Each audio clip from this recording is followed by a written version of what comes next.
शोभा नाम की एक औरत थी। उसका एक छोटा सा होटल था। वह अपने होटल में समोसे, पकौड़े और खाने के लिए बहुत सारी चीज़ें बनाकर बेचती थी। कोई भी गांव वालों को भूख लगता था तो उसके होटल में आकर नाश्ता कर लेते थे या फिर भरपेट खाना खा लेते थे।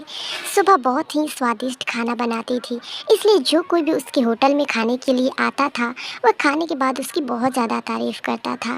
और शोभा इतनी अच्छी थी कि वह लोगों को कभी कभी फ्री में भी खाना दे देती थी, इसलिए उसका होटल बहुत ज़्यादा चलता था। जब गांव वाले खाना खाकर एक दिन जाते हैं तो वह चुड़ैल बन जाती है और चुड़ैल बनकर वह ज़ोर ज़ोर से हंसने लगती है और कहती है, जितना मैंने तुम लोगों को खिलाया है एक दिन तुम सभी को मैं खा जाऊंगी। एक दिन की बात है, रात की समय हो रही थी। तभी मोहन नाम का एक व्यक्ति रेलवे स्टेशन पर बैठकर और रेलवे का इंतज़ार कर रहा था।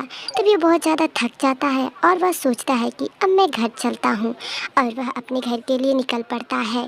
तभी उसे रास्ते में बहुत ज़ोर से भूख लग जाती है और वो सोचता है कि इतनी ज़्यादा रात में मैं कहाँ से खाना खाऊंगी। तभी वह इधर उधर देखता है तो उसे एक छोटा सा होटल दिखाई देता है और वह सोचता है कि चलो यहीं पर मैं खाना खाकर और अपने भर पेट को पूरा कर लेता हूँ। फिर उसके बाद वह होटल के अंदर जाता है और ज़ोर ज़ोर से आवाज़ें लगाने लगता है कि अरे होटल में कोई है। तभी वह औरत होटल वाली उसे सुनाई देता है कि उसके होटल में कोई आया है। वह दौड़े दौड़े उस आदमी के पास आती है और कहती है, अरे माफ़ कीजिएगा, मैं कोई काम कर रही थी, आप बैठिए, मैं अभी आपको खाना लगा रही हूँ। फिर उसके बाद वह आदमी नाश्ता करने के लिए और खाना खाने के लिए बैठ जाता है और सुबह उसे बहुत ही स्वादिष्ट खाना खिलाती है।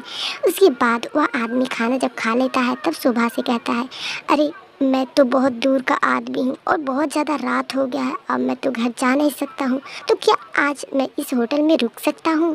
तभी वह हंसने लगती है और कहती है, अरे ये भी कोई पूछने की बात है, आप हमारे घर में बहुत अच्छे से रह सकते हैं और हमारे घर में बहुत अच्छा अच्छा व्यवस्था है। चलिए मैं आपको एक कमरा दिखाती हूँ, आप यहाँ पर सो जाइएगा। आपको कोई भी चीज़ की ज़रूरत होगी तो आप मुझसे कहिएगा, मैं सारे आपको काम कर करूँगी। फिर उसके बाद जब वो अपने कमरे में आती है तो अपने चुड़ैल वाले रूप में वापस आ जाती है और कहती है, अरे बड़े दिनों के बाद एक शिकारी मिला है, आज तो मैं इसे खा जाऊँगी। फिर उसके बाद वह चुड़ैल उसके कमरे में जाती है और वह आदमी को मार कर और खा जाती है।